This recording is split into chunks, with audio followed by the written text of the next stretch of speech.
Drake? Now, didn't I tell y'all that we are in our Drake lawsuit era? You're going to see this as a pattern because people are thinking, if Drake can sue the corporation, why can't I? And obviously, we can't compare this Chris Brown lawsuit that I'm about to talk about to Drake's situation because obviously, there's a big public outcry for what Drake is doing. It's connected to hip hop, it's connected to a rap beef, totally different from Chris's situation. But you're going to have these celebrities sitting around looking at situations that they've gone through, and they're going to be thinking, can I get a couple of dollars? If Drake can do it, I can do it too. And I think that's what we see here with Chris Brown. He's suing Warner Brothers for $500 million.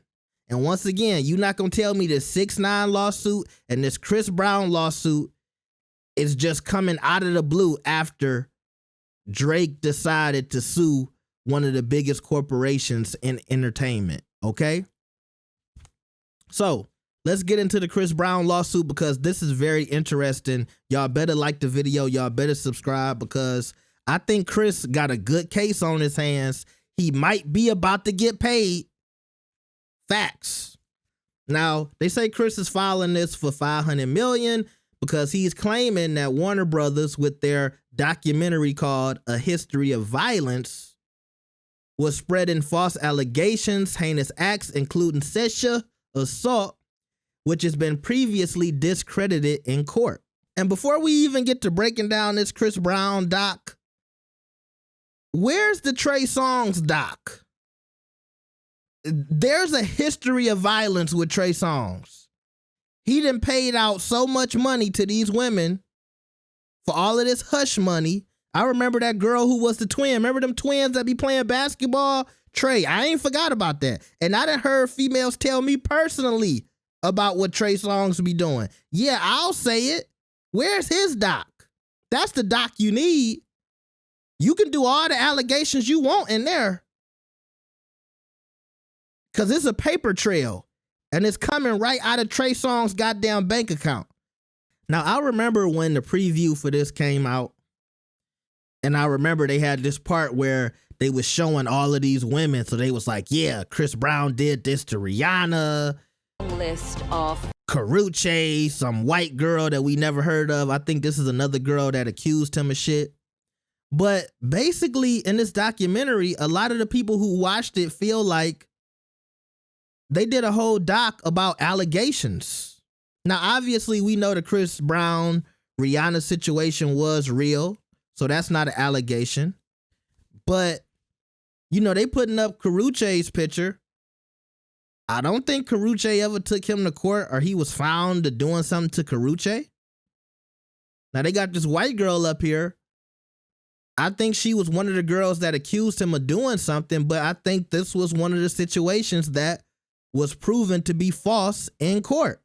And this comment section that I'm about to read to y'all is the exact reason why I feel like Chris Brown has a good case. Because when the people can see that the documentary is full of bullshit, then the court will easily be able to see the same thing. So look at the first comment. It says, so y'all gonna feature the woman that accused him of R-word.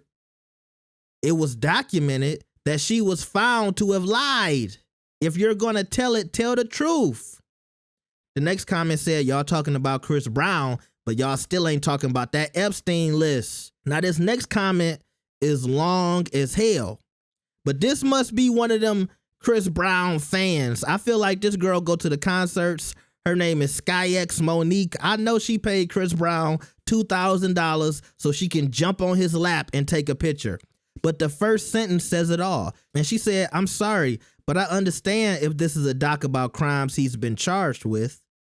But how the F can you make a whole documentary based on allegations and have a random person, distorted voice, face blacked out, with a new story to tell about him abusing them?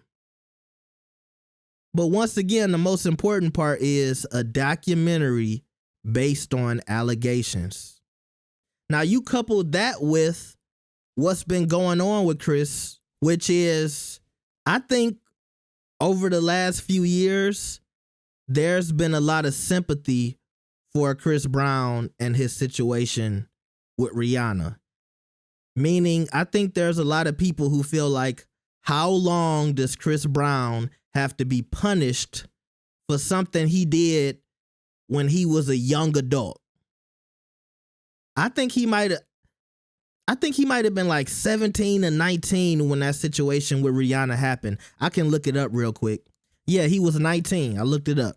So he was 19 when this happened, and you've still seen things come up from that situation that still affect his life and his career till this day. Now, obviously, Chris Brown is still $100 millionaire. He's still one of the biggest artists. He might be top 10 most selling artists till this day, at least top 20, but his name still rings bells like he's top 10, right?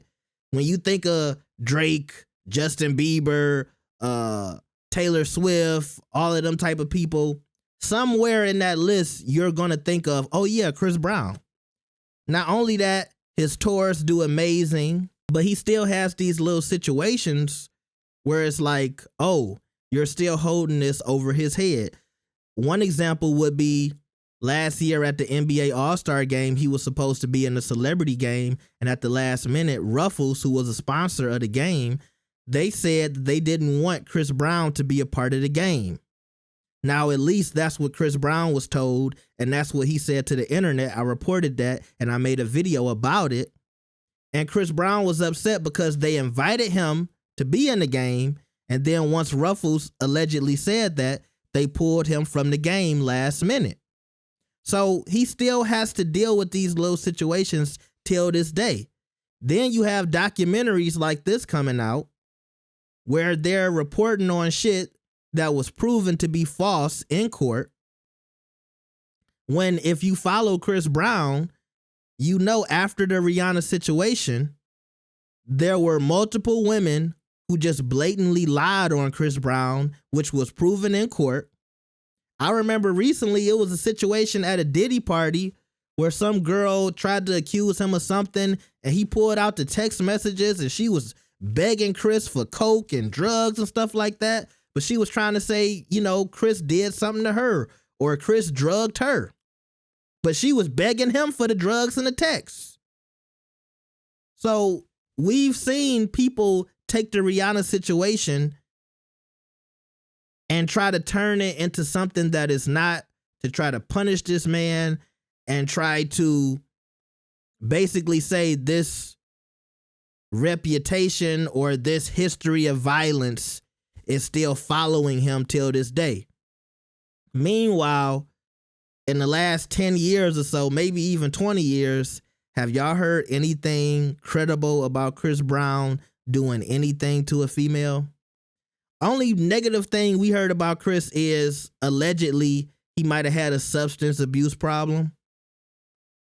And of course, you know, he had a situation like Drake where a female popped up and said, Chris Brown, you know, you the father of my child. And that's why Chris Brown has his daughter now. I don't think he knew that that was his daughter. And then the girl popped up and said, you know, you the father to my child. But that's the only real scandalous shit we know about Chris Brown over the last 10 years. He done pieced it up with Drake. He done squashed a lot of beefs. He's still putting out music. He's still dancing, doing backflips. And I think a lot of the people now feel like enough is enough. Can you let this man just live his life? If he do some shit, we'll be back on his ass, but he ain't did nothing. And if the people can see that this documentary is bullshit, I think the court will be able to see the same thing. Now, will he get the full 500 million? I don't know. But if he get like 40, like T.I. recently got, 50, 20, whatever, it'll still be a win. It'll still be a win. And it will help him not to clear his name, because obviously it's people who aren't they're never going to forget the Rihanna situation. And that's fine. Chris will have to deal with that for the rest of his life. But it would let people know that you can't keep using this situation to put smut on his name if you don't have the proper facts, details, and proof that he did these things. And this documentary just seems like a money grab throughout the Diddy situation and everybody else getting exposed. And it's like, who else can we talk about? Ooh, let's bring up Chris Brown and let's make a documentary. By the way, this shit came out 3 months ago, 200K views. You know, I don't think a lot of people even gave a fuck about this damn documentary, which is going to be sad for Warner Brothers because you going to end up paying Chris Brown more money than you made off of the documentary because nobody gave a fuck about this doc. I hear more people talking about the Luther Vandross doc than this.